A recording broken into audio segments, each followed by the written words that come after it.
पाय तर आता नीट.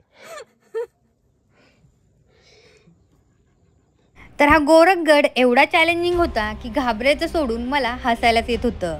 तर हॅलो सगळ्यांना, आय होप तुम्ही गोरखगडचा फर्स्ट पार्ट बघितला असेल. तर गोरखगड खरंच अवघड आहे का हे मी या व्हिडिओमध्ये सांगणार आहे. त्यामुळे हा व्हिडिओ नक्की शेवटपर्यंत पहा आणि चॅनलला लाईक फॉलो करायला विसरू नका. तर 1.5 ते 2 तासाचा ट्रेक करून मी पोहोचले या ठिकाणी आणि इथून सरळ 80 to 85 डिग्रीमध्ये ज्या दगडाच्या स्टेअर्स होत्या तिकडे जायचं होतं सरळ पहिल्या दरवाजाकडे.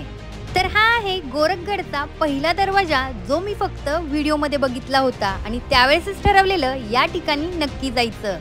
अशक्य सुंदर सह्याद्री म्हणतात ना, तो हाच बरं का. दरवाजामधून आत आल्यानंतर या दगडी पायऱ्या पाहायला मिळतात.